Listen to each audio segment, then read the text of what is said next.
Assalamualaikum semua. Hari ini 23 hari bulan Julai 2025. Alhamdulillah barang-barang dah sampai untuk buat kerja-kerja melantai. Nanti Pandak akan membuatkan tapak untuk selipar-selipar rumah bawah ni. Okey. Untuk tapak tembok lah. Ni Pak Lang dapat bantu hari ni. Alhamdulillah. Terima kasih banyak. Doakan kami semua sihat. Mudah-mudahan berjaya. Mudah-mudahan dapat disempurnakan. Mudah-mudahan Allah Ta'ala memudahkan segalanya. Amin. Buat tapak untuk ikat batu tembok tu. Yang sebelah sana tu baru siap. Satu line baru siap. Tanah agak keras batu kerawil ni. Okey. Kita doa semua. Mana sihat, semua orang sihat. Okey. Kita sambung kerja. Assalamualaikum. Ni pula Pak Lang sampai ya. Kepala Pak Lang. Bagi bantuan. Beberapa jam kot. Mudah-mudahan Pak Lang larat buatlah. Okey. Assalamualaikum semua. Alhamdulillah. Dekat pukul 6 dah 5.40 dah ni. Sempatlah siap untuk konkrit esok. Lepas konkrit bolehlah kita sambung batu pasang jenang. InsyaAllah. Harap-harap sihat tubuh badan. Baru balik daripada rawatan bone adjustment semalam ni. Mudah-mudahan tak injet balik lah.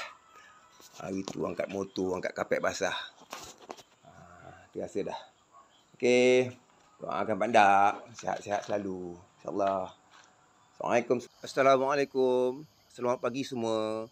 Hari ini 30 Julai 2025. Dah beberapa hari ni Pandak rehat. Tak buat kerja-kerja berat. Atas nasihat beberapa yang tersayang.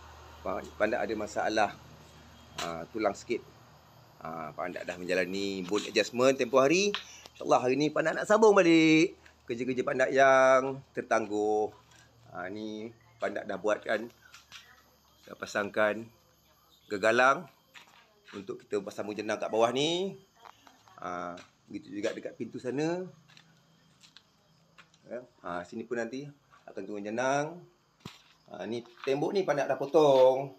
Tinggal pecahkan aja untuk buat laluan ke bawah. Ni Pandak dah buat laluan parit untuk konkrit. Kerja konkrit ni lah yang Pandak terbengkalai nak buat. Perlu tenaga ni. Takut Pandak cedera semula. Jadi doakan Pandak ya. InsyaAllah Pandak sambung pelan-pelan kerja.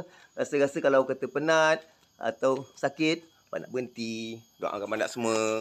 Doakan semua keluarga. InsyaAllah Pandak, Wan, Mak Ngah, Abah Yaud semua. InsyaAllah. Assalamualaikum. Step tadi Pandak dah buat. Jadikan dia gunung berapi. Pandak pecahkan dia. Jadi kawah. Lepas tu Pandak masukkan air kat dalam tengah-tengah dia. Kita tutup balik.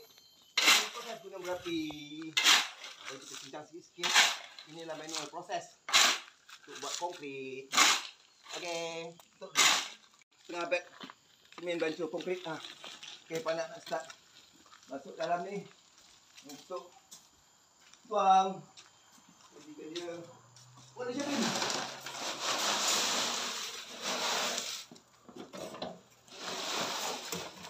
Ada 3 tu. Sebelah sana ada. Dengan sebelah sini. Lubang-lubang tu.